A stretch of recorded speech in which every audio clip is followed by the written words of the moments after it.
Estamos en la ciudad de Monterrey, Nuevo León, en la casa de don Manuel Yarto Viesca. Don Tony Yarto, ¿verdad? Me voy a permitir llamarlo, hablarle de tú, ¿verdad? De tú, Sí, somos amigos de siempre, así es que... Así, un querido amigo y paisano, uno de los muchos sanpetrinos que salieron pues a buscar la vida y han tenido mucho éxito en la vida.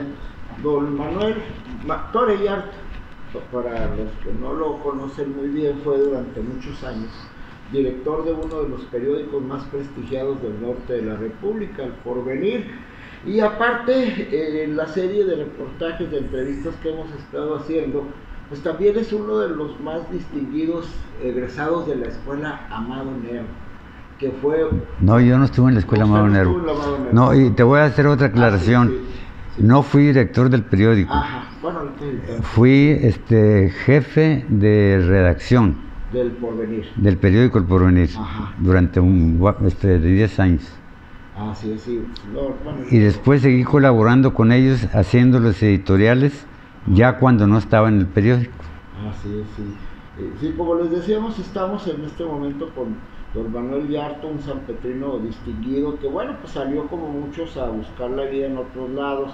Y bueno, él trabajó durante muchos años en el periódico El Porvenir. El Porvenir, y luego posteriormente, ya cuando salí del periódico, fui defensor de lector en el Diario de Monterrey. En el Diario de Monterrey. También.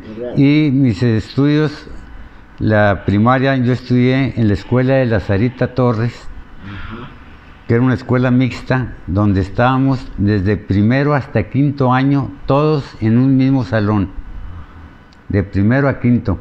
Ella no podía dar certificados de sexto porque no estaba de acuerdo con la educación de aquel tiempo oficial. Entonces te estudiabas con ella hasta el quinto año y luego tenías que ir a una escuela oficial a hacer sexto. Y el sexto año y parte del primero de secundaria los estudié en Gómez Palacio Durango en el Instituto Francés de La Laguna. Ah, sí. Con los hermanos lasallistas. Ah, sí. Doctor, la escuela de Lazarita, ¿en dónde estaba ubicada? Estaba por la calle Morelos, enfrente de... vivían los Cabrera enfrente de ella. Estamos hablando a la altura de Viesca y Leona Vicario, por ese rumbo. Estaba... La casa de los Corral. Ajá, sí. Caminabas hacia el norte una cuadra, ajá, y luego hacia el oriente media cuadra, y ahí estaba Lazarita. Ah, sí. En la acera norte. Sí, lo que es Morelos entre Viesca y Leona Vicario. Bueno, pues ahora son el nombre de estas. Que era casa de Pepe Vega. En aquellos años, como dice usted, muchas familias, la escuela de Lazarita, muchas familias mandaban a sus hijos, precisamente porque pues, no estaban muy de acuerdo. Así es. Con la educación oficial. Estamos hablando del tiempo del cardenismo, del poscardenismo, cuando se empezó con los planes de estudios de educación socialista que le decían. Y había una cosa que fue muy curiosa, porque Lazarita puso su escuela particular, que era muy barata la cuota que se pagaba, y ella era muy católica. Sin embargo, era muy amiga de doña Leonor Reyes Saucedo, que ella era protestante. Sí, eran.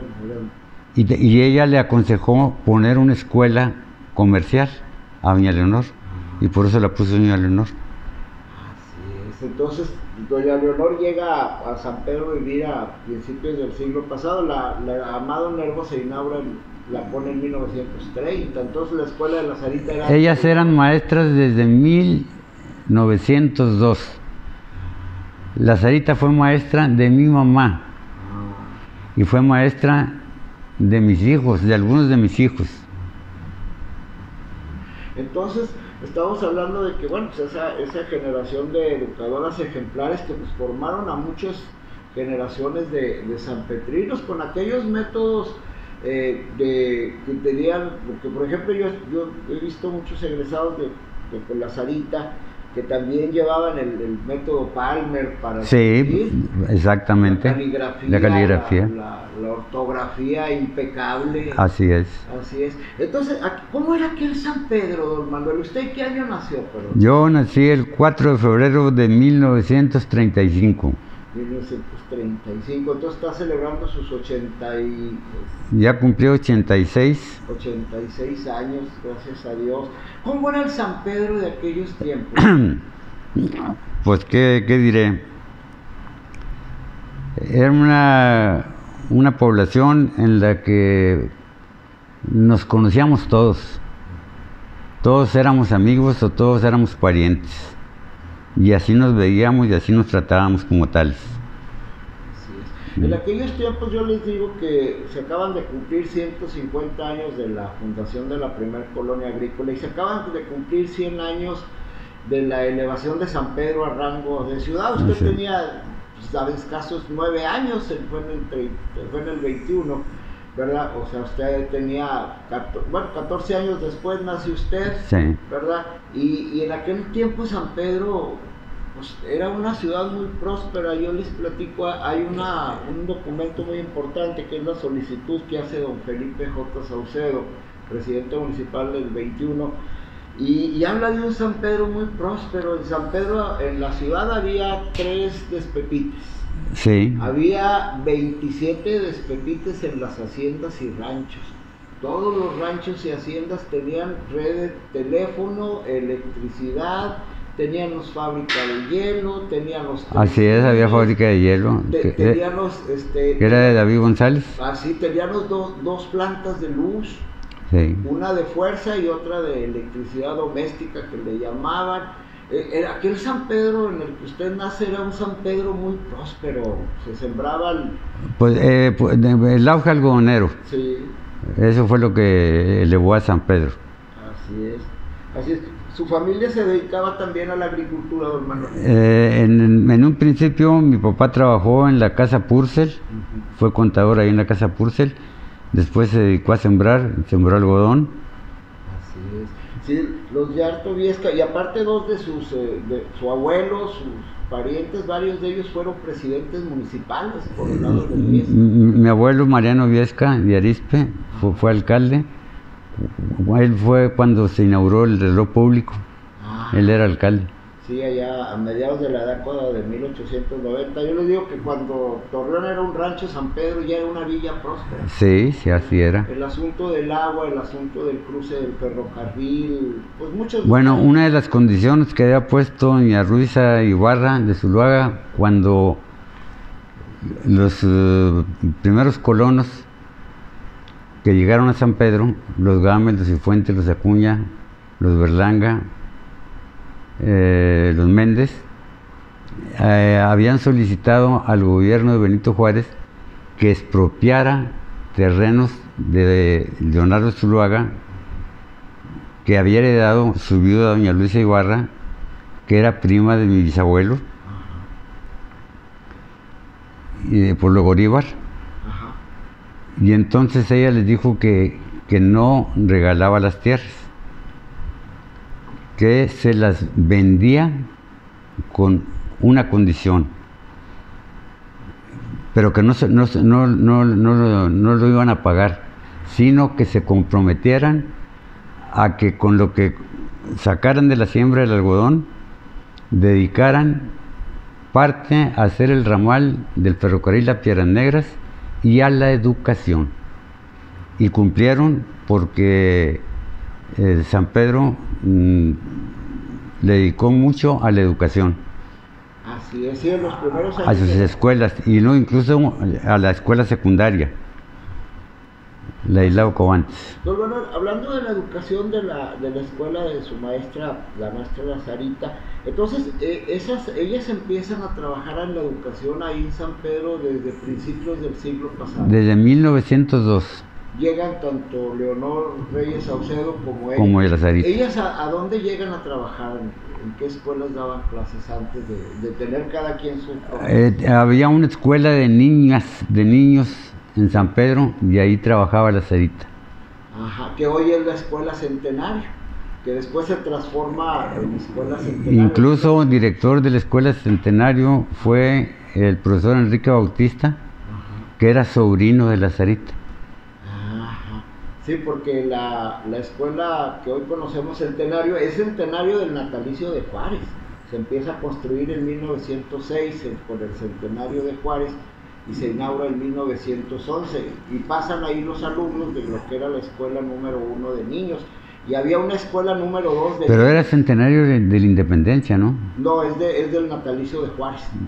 Sí, es del natalicio de Juárez. Yo también tenía esa idea hasta que el profesor... Porque mi papá estudió en la Escuela Centenario. Sí, pero esa escuela se empieza a construir el edificio en 1906, el mismo año en que se inaugura el monumento a Benito Juárez, que está en la Ahí en la plazuela. Sí, porque debemos recordar que San Pedro es un pueblo fundado por juaristas. Así es. Sí, y masones, por cierto. Sí, sí. ¿Habrá influido en la forma de ser del sanpetrino y su desarrollo el hecho de que haya sido fundada por liberales?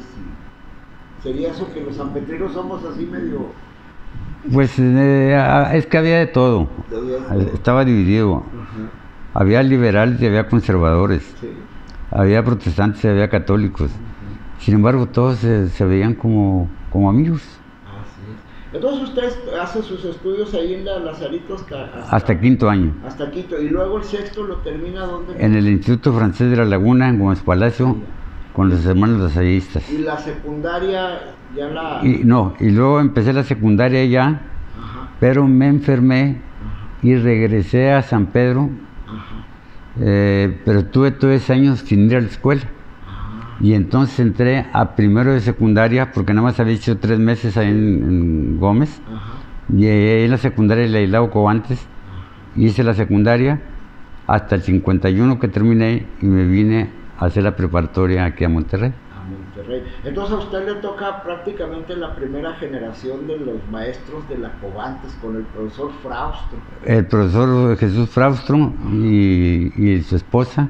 Así es. Sí, aquellos primeros maestros de la secundaria, el primer local de la... Y la señorita Martínez y la señorita María Calderón. Ajá. Eran maestros ahí.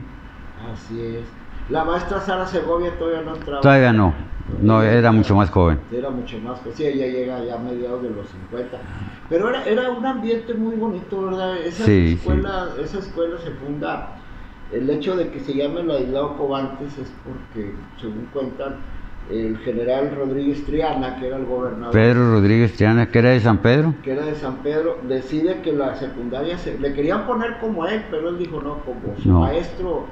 El profesor Hilao Cobantes, que fue su maestro en la escuela número 1 para niños, según la biografía del general.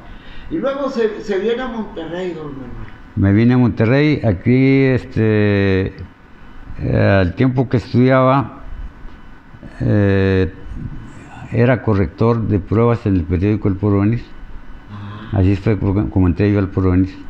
Así que cuánta falta hacen en la prensa actual los correctores. Los correctores, sí, exactamente. La verdad de uno, lo que acaba de pasar en el Senado es vergonzoso. Vergonzoso, sí. La verdad yo no sé, pero bueno, pero todo eso se debe precisamente a que ustedes tenían una formación muy especial, ¿verdad? Toda la ortografía, las bases. Se le dedicaba mucho a la taquigrafía, a la ortografía.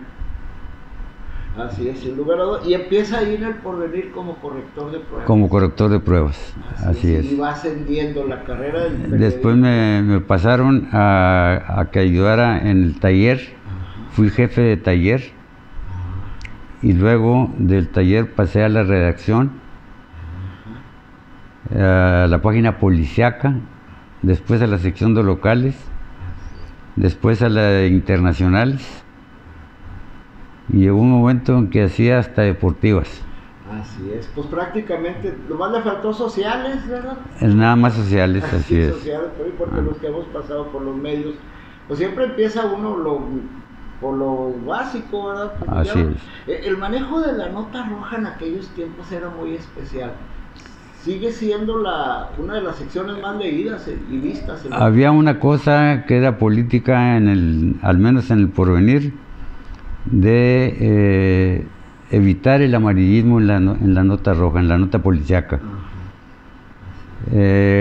Nunca dar por culpable a alguien, aunque sea sospechoso o pescado infragante, hasta que se le juzgara y se le demostrara que era culpable o no.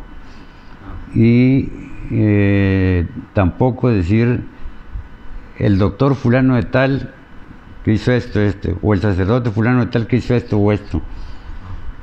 Había mucha conciencia ética en el manejo de la nota. De la nota roja, sí. Sí, ¿verdad? Porque pues siempre es presunto y al parecer. Así es, nada más. Es presunto y al parecer a la gente a veces les causa gracia que algunos que hacemos radio, yo a veces recurro quizás con exceso al término al parecer, pero... Al parecer. Pero es que pues, mientras un juez no dicte sentencia, así al es. parecer todos somos inocentes. La presunción de inocencia. De inocencia.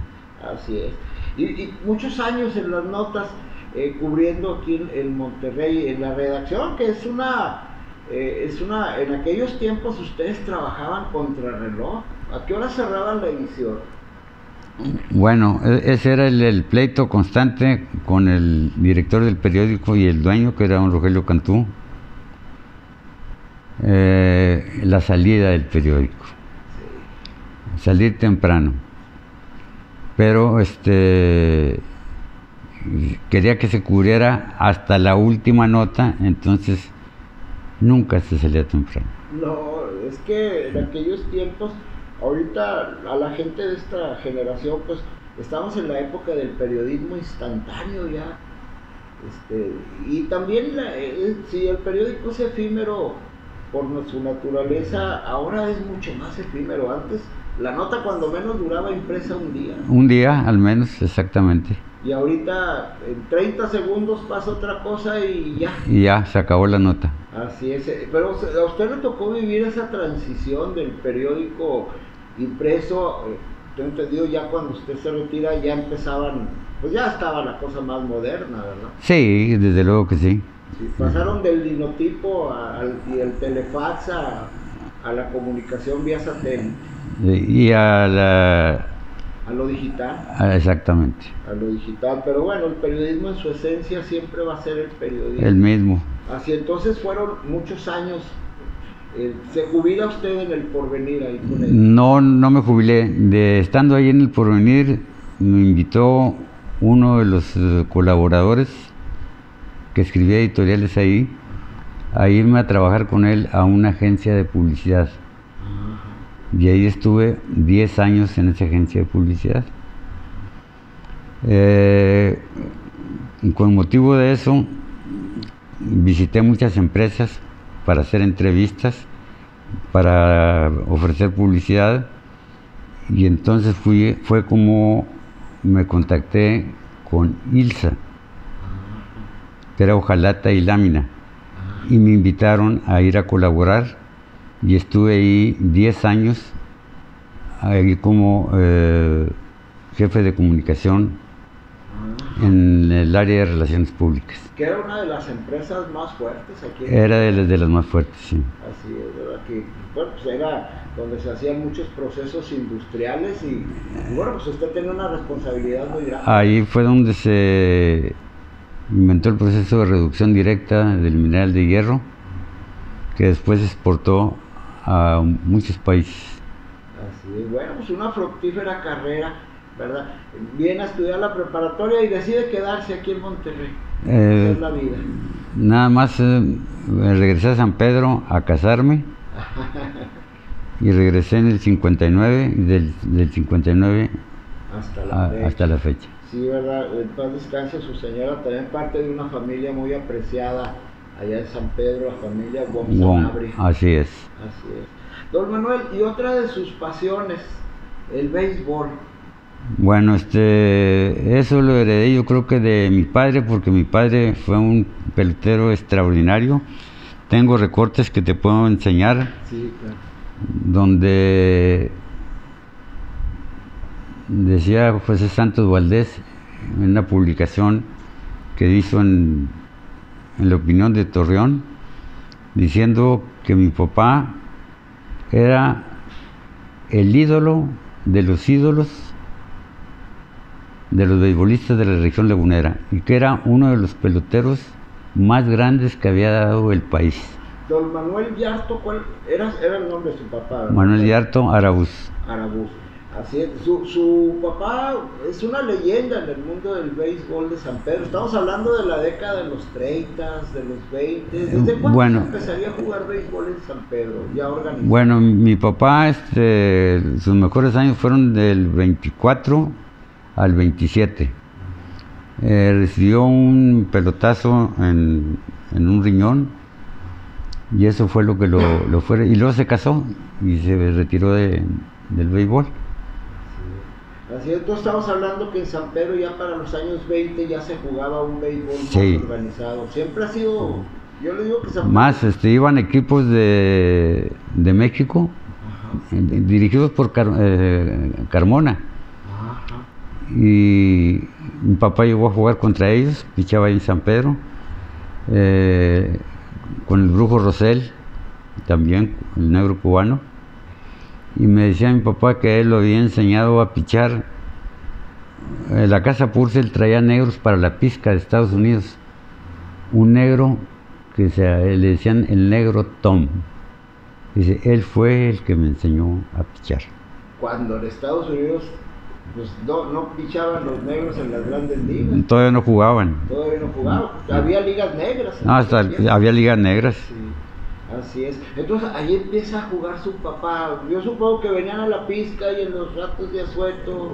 Hubo intento de llevarlo a jugar a Estados Unidos y no lo dejó mi abuelo, mi papá. El béisbol. Entonces ahí usted de niño, pues obviamente empieza a... Ahí me inculcó el gusto por el béisbol. El béisbol. Y me tocó en suerte ser el primer sanpetrino en asistir a un campeonato nacional de béisbol. Estamos hablando de 1940. No, 1952. 52. Que yo estaba seleccionado por Nuevo León, porque yo jugaba aquí en la universidad, en la selección Nuevo León, pero fui de vacaciones a San Pedro y estaban los juegos para sacar a la selección Laguna. Entonces jugué con la selección Laguna y me seleccionaron a dos de San Pedro para jugar con Laguna, a Lillos y Fuentes y a mí. Pero al final nada más me quedé yo. Y fuimos campeones en el 52. A nivel nacional. Nacional. Así es.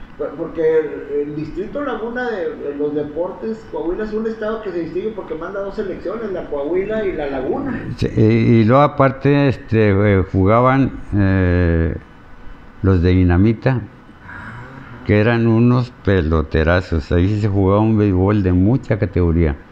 José Villita Rivera, que fue al campeonato. Héctor La Sombra Álvarez, que sigue siendo amigo y me sigue visitando. También Jesús Casas, los Navarrete. Y el Kilo, todos ellos. Jorge Lastra, pitcher zurdo.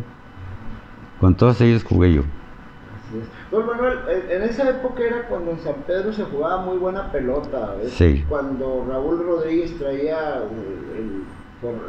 aparte traía un equipo Raúl y aparte estaba Forrajes y Semillas. Forrajes y Semillas siempre lo patrocinó Urbano Rivera. Así es. Sí, él fue el fundador también de la radiodifusora de San Pedro. Fue el motor para que se hiciera aquella primera feria en el 51. La primera feria del 51 fue de los miembros del comité organizador. En ese tiempo usted jugó béisbol en San Pedro, sí. ¿Con alguno de estos equipos? Sí. ¿Sí? ¿Jugaba con quién? ¿Con Forrajes y Semillas? Jugué con Forrajes y Semillas, así es. Y luego con San Pedro. Con San Pedro, con la Liga Automotriz, bueno, el antecedente de lo que es después fue la Liga Mayor de béisbol. Ahí se distinguía mucho Vicente Mejía, el Fresco. El Fresco, acaba de fallecer. Sí, acaba de fallecer. El Barril Solís. Ajá, Don Martín. Sí. Chencho Ramírez. Ajá. Así es. Entonces a usted le toca una época muy bonita en el béisbol. Sí, cómo no. Los mejores peloteros de México iban a jugar a la Liga Mayor. En San Pedro. En San Pedro, así es. Los Romo, Los Romo. el Hugo Romo y Enrique Romo, Así es. ahí fueron en San Pedro. El Charolo Horta. El Charolito Horta. Jorge, el hijo del Charolo. El hijo del después Charol. él empieza a jugar béisbol en San Pedro. Siempre ha sido un municipio muy beisbolero, San Pedro. Muy beisbolero. Después ahora se ha metido mucho el fútbol en Torreón. Ajá. Y Y parte de San Pedro, pero yo les digo, hay una cosa muy particular en el municipio, en la parte alta, donde estaban las haciendas de los españoles, se ha jugado mucho fútbol, siempre. sí, sí. Pero en la parte baja del municipio, el deporte favorito de la gente, pues sigue siendo el béisbol, ¿no? El béisbol, así el rey es. de los deportes. Y acá en Monterrey también jugó usted béisbol. Aquí jugué béisbol, Ajá, jugué con universidad. ajá. Así es. Y sigue siendo su deporte favorito. Pues sí, bueno, ahora nada más verlo, Lo ve ¿verdad? uno, ¿verdad? Sí, ve uno a Urias que lo hace. Exactamente. Los grandes ídolos del béisbol, pero a usted le tocó una época muy bonita del béisbol mexicano. Sí. Y ahí en la laguna, pues no se diga, con los jugadores. De ahí salió en aquel tiempo el Ejote Piña, El Ejote Pilla de campeón que jugó en las ligas mayores. Sí, fue campeón con, no recuerdo qué equipo, pero fue campeón. Y bueno, y a San Pedro en la Liga Mayor pues fueron a jugar los mejores, el Charolo, Sí, sí, sí. todos ellos. Don Manuel, y hablando de otra de sus pasiones, la poesía. ¿Cómo nace el amor por la poesía? Usted tiene ya una serie de libros publicados. Tengo entendido que viene una nueva edición, pero no sé si nos pudiera platicar cómo nace ese amor de Tore Yarto por la poesía y esos sonetos que usted escribió. Yo fui a la presentación de su primer libro, Con olor a lilas, y a los que tenemos más de 50 años nos remonta a aquella vieja plaza de San Pedro que estaba llena de lilas. Así es. Lilas y moras, muchas moras. Sí. Y palmeras también. Así es, los dátiles. Bueno, la cosa fue que se me ocurrió, me propuse escribir algo sobre San Pedro. Pero en aquel tiempo leí yo, porque me lo iba a leer mi padre, un soneto que a mí me gustó muchísimo, que era del obispo de Veracruz,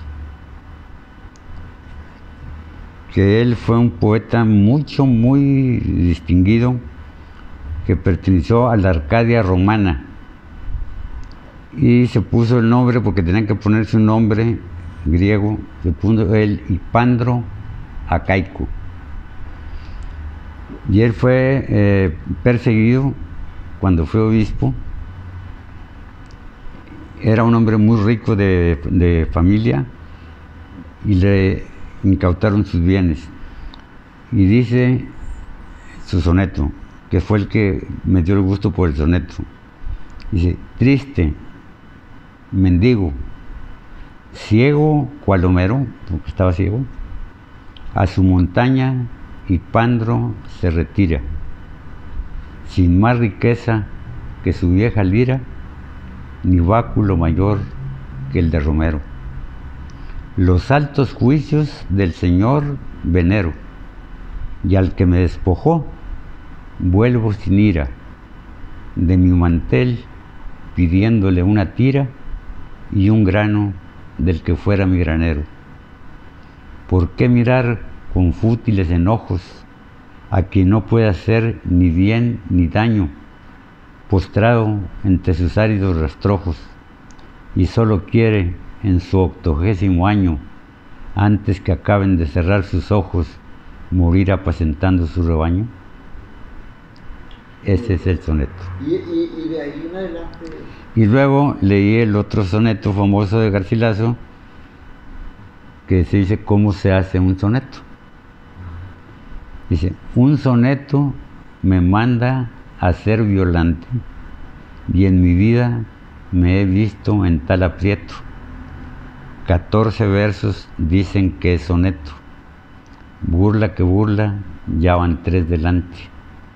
Yo pensé que no hallara consonante, y estoy en la mitad de otro cuarteto, mas si me veo en el primer terceto, no hay cosa en los cuartetos que me espante, por el primer terceto voy entrando y aún parece que entré con pie derecho, pues fin con este verso le estoy dando.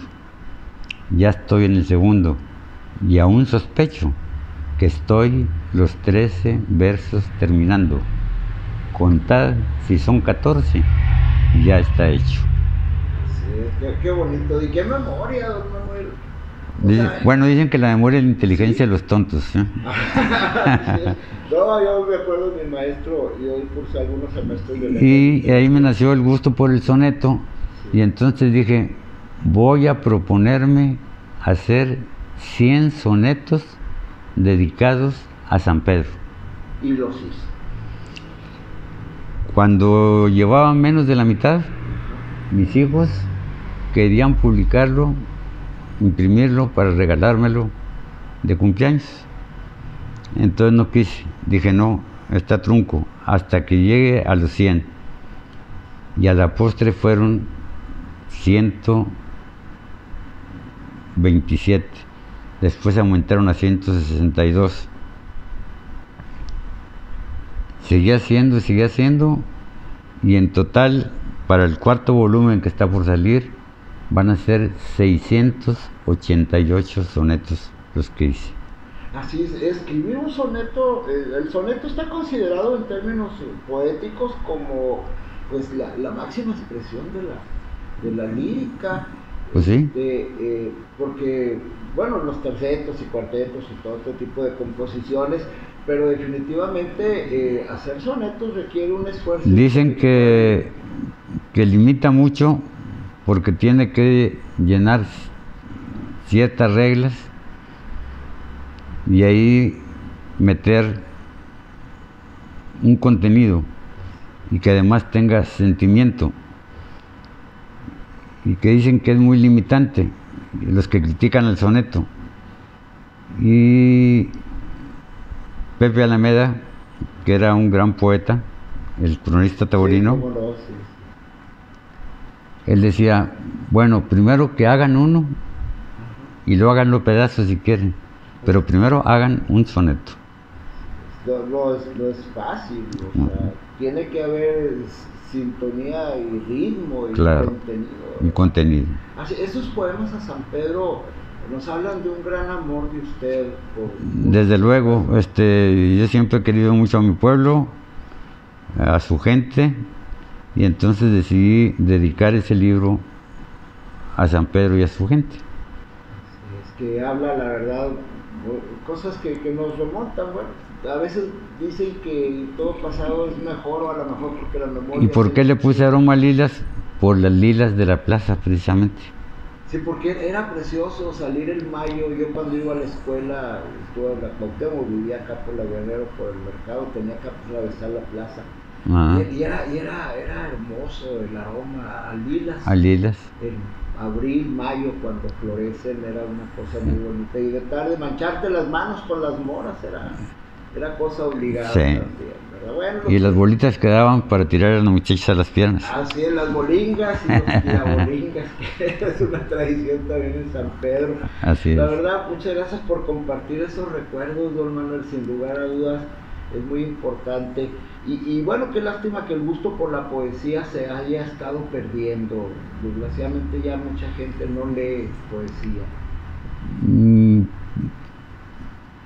Siempre hay quien lea poesía. Pero sí es cierto que hay poco gusto por la poesía. ¿Cuáles serán los poetas favoritos de Manuel Llanto, de Don Torre?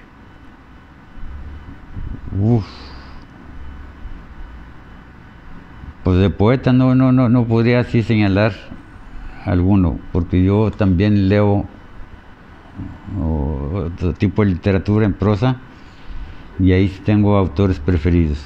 Así es. ¿Y en prosa, novela, cuento? También he escrito algunos cuentecitos. Con uno de ellos en que participé,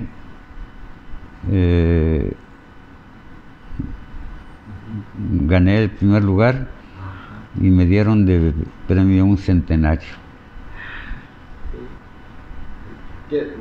¿Lo gastó o lo conservó?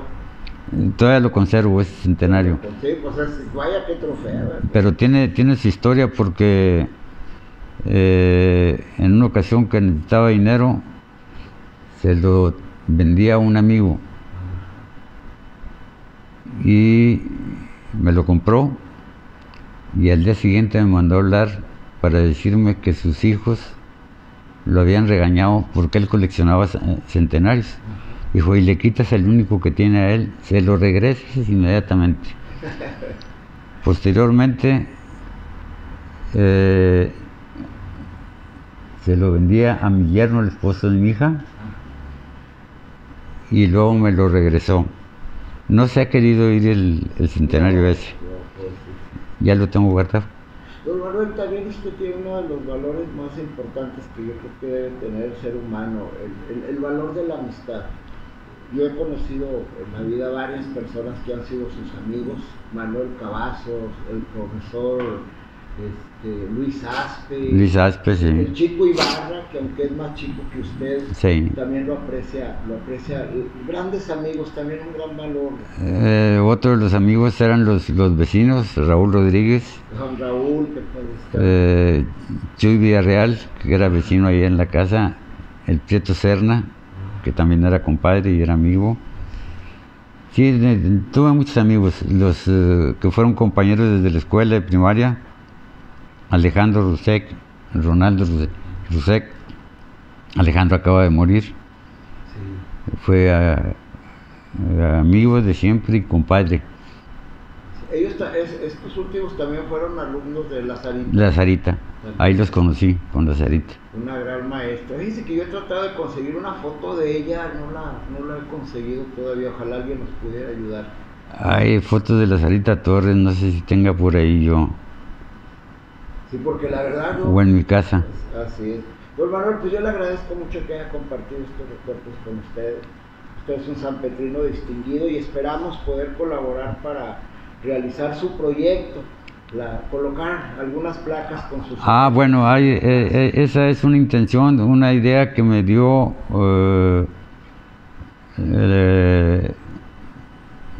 la mamá de mi nieta Gabriela, que su mamá escribía poesía en Durango, Olga Arias. Y entonces me dijo que en la plaza de Durango habían puesto un poema de ella.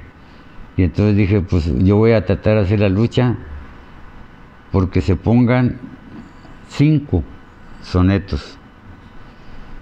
Uno en el reloj público, en nuestro querido reloj.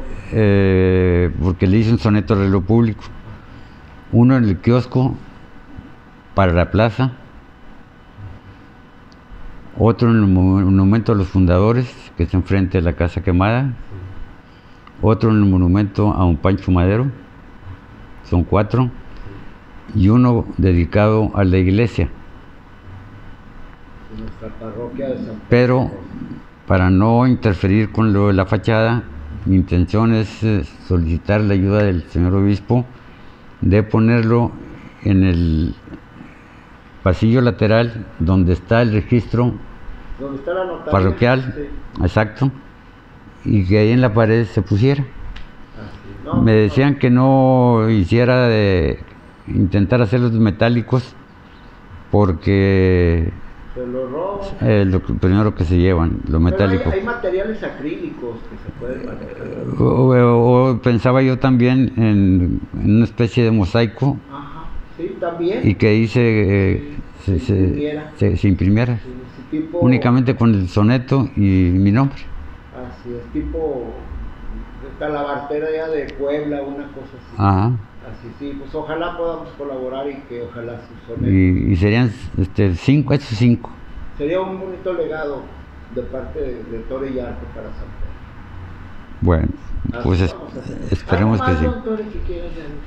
No, pues agradecer de que hayan pensado en entrevistarme y que se hayan dado la vuelta hasta acá exclusivamente para eso. Le agradezco mucho a Pancho y a ti.